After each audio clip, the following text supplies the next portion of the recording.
आप उसी में पूरक भी पूछ ले। महोदय, राज्य में सरकारी एवं निजी विद्यालय शिक्षा का अधिकार के प्रावधान के अंतर्गत संचालित होते हैं। महोदय, मैंने इस विसंगति की ओर सरकार का ध्यान आकृष्ट किया है, ध्यान आकर्षण के माध्यम से, कि दूर दराज के ग्रामीण इलाकों में जो विद्यालय संचालित हो रहे हैं उनमें RTE में, राइट टू एजुकेशन के अधिनियम में कोई शर्त नहीं है। मगर 2019 में राज्य की सरकार ने कुछ शर्तें लगा दी हैं, तो इन शर्तों को सरकार शिथिल करे ताकि जहां शिक्षा नहीं पहुंच रही है और कमजोर वर्ग के इलाके हैं, दूर दराज के इलाके हैं, और जहां कुछ नौजवान शिक्षा देने के लिए विद्यालय स्थापित करते हैं, तो इन कठिन शर्तों को इसमें से हटाया जाए ताकि संचालन हो सके। उनको 1 लाख रुपया जमा करना है महोदय, फिर उनको निरीक्षण के लिए 12,500 और 25,000 रुपया देना है। तो ये शर्तें रहेंगी कि 75 डिसमिल, 40 डिसमिल अलग अलग इलाकों में ज़मीन चाहिए उनको। तो ये संभव नहीं हो पाता है महोदय। और जो CNT SPT की ज़मीन है उसमें 5 साल से अधिक का लीज नहीं संभव है, मगर इसमें 30 वर्ष का लीज मांगा जा रहा है। तो ये कठिन शर्तें हैं जिसके कारण विद्यालयों को चलाने में कठिनाई हो रही है। और हजारों लोग, 40,000 के आसपास ऐसे विद्यालय हैं। एक विद्यालय में 10 व्यक्ति भी जोड़ दें आश्रित, तो 4 लाख से ऊपर लोग आश्रित हैं इन छोटे मोटे विद्यालयों पर जो ग्रामीण इलाकों में, दूर दराज के इलाकों में होते। तो इन शर्तों को सरकार शिथिल करे, यही मैं सदन से याचना करता हूँ। माननीय मंत्री।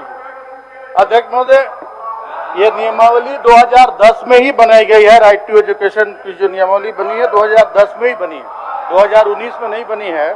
और जितने सरकारी विद्यालय हैं वो ज्यादातर 2010 के पहले के हैं।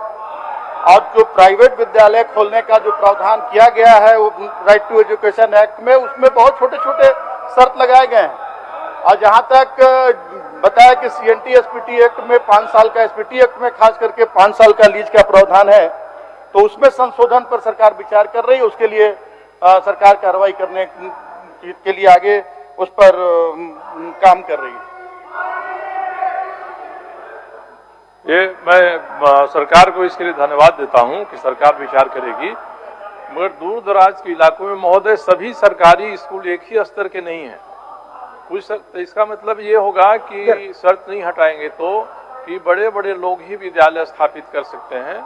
ग्रामीण इलाकों में सामान्य रूप से कोई बेरोजगार युवकों का समूह है, वह अगर स्थापित करना चाहता है विद्यालय, तो उसके लिए 75 डिसमिल जमीन चाहिए, शहरी इलाके में 40 डिसमिल, ग्रामीण इलाके में। उनको निरीक्षण के लिए आप माननीय सदस्यों को आग्रह कर रहे हैं बैठने के लिए।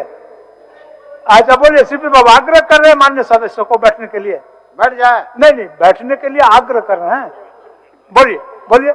माननीय अध्यक्ष महोदय, अभी माननीय सदस्य सरजू राय जी प्रश्न पूछा तो कोई देखा मैंने कि कोई नया सदस्य मंत्री बन गया है क्या इस सदन के अंदर, तो इसलिए मैं 2-3 बार प्रयास कर रहा हूं कि कौन मंत्री आ गया। चलिए आप ही से प्रभावित हुआ हूँ। आप यंग आप लगा कि मिसले बुढ़ापा में इतना जवान है, तो हम लोग तो जवानी में जवान रह रहे हैं। आप बुढ़ापा में बाल उड़ रंग के आ रहे, देखिए आप जवान बन के पैंट शर्ट पहन के आ रहे, बाल लगवाए हैं आप हर समय। आप चलिए सरजू बाबू पूछिए। एक चीज तो सरकार आपका मान लिए और फिर दूसरा क्या बोलना। माननीय मंत्री जी ने सही कहा कि पहले का बना हुआ है सरकारी अधिनियम, मगर 2019 में कई शर्तें जोड़ दे दी गई शिक्षा विभाग के द्वारा।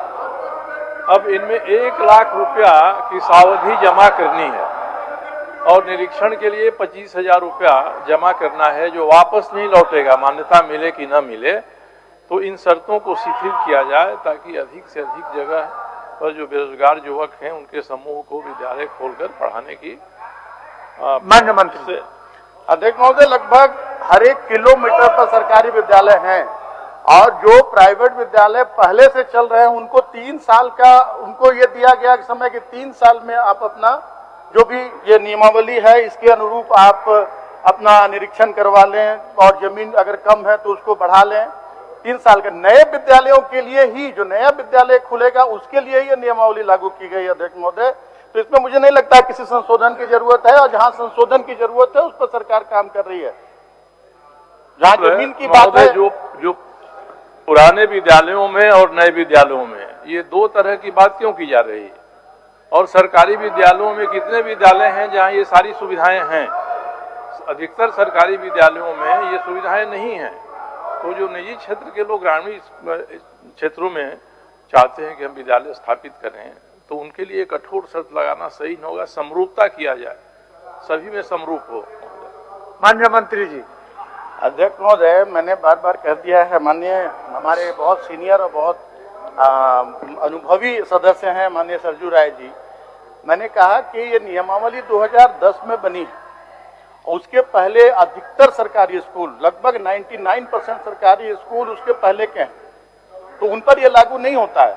और जो प्राइवेट स्कूल बाद उस समय जब ये नियमावली बनी उसके बाद भी जो प्राइवेट स्कूल संचालित है उनको भी 3 साल का समय दिया गया।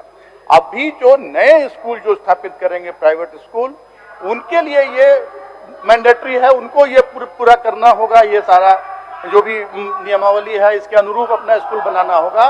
और संथाल परगना में ही खास करके 5 साल से ज्यादा के लिए शायद संथाल परगना में यह है कि लीज पर जमीन नहीं मिलता है, तो उसमें संशोधन के लिए सरकार आगे बढ़ रही है काम। ठीक है सरजू बाबू। सुदीप्त कुमार, माननीय सदस्य सुदीप्त कुमार पूछे। मान्यवर पूरक पूछे या प्रश्न पूछे? मान्यवर, मेरे ध्यानाकर्षण की सूचना थी कि भारत सरकार के पत्रांक 57/5/2021 दिनांक 3/3/2023 के आलोक में वित्त विभाग के पत्रांक 22/12/2003 के पूर्व प्रकाशित विज्ञापन के आलोक में नियुक्त कर्मियों के अंशदायी पेंशन योजना में जमा की गई राशि को संबंधित कर्मी के सामान्य भविष्य निधि खाता में वापस करने हेतु दिनांक 31/8/2023 तक प्राप्त आवेदन को केंद्र सरकार को वित्त विभाग झारखंड सरकार द्वारा भेजा जाना है। इस क्रम में राज्य के कतिपय विभागों द्वारा नियुक्त कर्मियों की सूची वित्त विभाग को उपलब्ध करा दी गई थी। अतः भारत सरकार के पत्र के आलोक में दिनांक 22/12/2003 के पूर्व प्रकाशित विज्ञापन के क्रम में नियुक्त कर्मियों की सूची दिनांक 31/8/2023 तक भारत सरकार को उपलब्ध कराते हुए संबंधित कर्मियों के सामान्य भविष्य निधि जीपीएफ खाता में अंशदायी पेंशन योजना के तहत जमा राशि वापस कराने के संबंध में सरकार का ध्यान आकर्षित करना चाहता हूं। माननीय मंत्री जी। महोदय, जिस चिट्ठी भारत सरकार की चिट्ठी को माननीय सदस्य ने पढ़ा, स्पष्ट है कि वो भारत सरकार केंद्रीय एम्प्लॉय को, केंद्रीय जो एम्प्लॉय है कर्मचारी उस पर लागू होगा।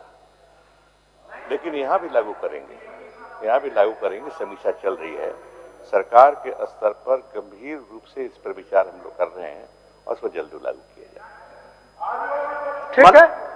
बस खाली एक ही चीज मैं सदन का ध्यान आकर्षित करना चाहूंगा कि वरिष्ठ विधायक स्टीफन दा के द्वारा 4 माह पूर्व भी यह ध्यानाकर्षण लाया गया था, और 4 माह पूर्व जो सरकार की तरफ से उत्तर आया था वह उत्तर भी यही था।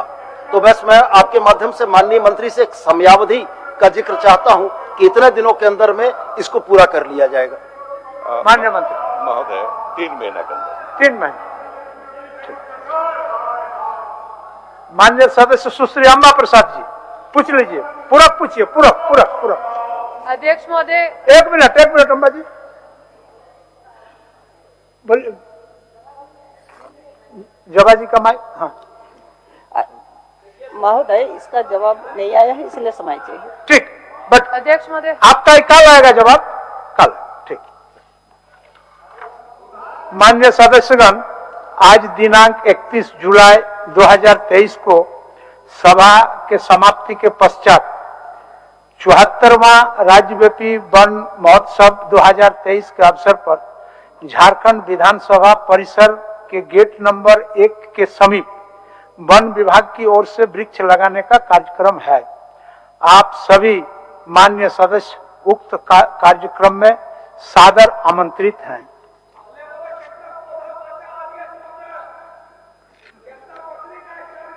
मंत्री प्रभारी वित्त।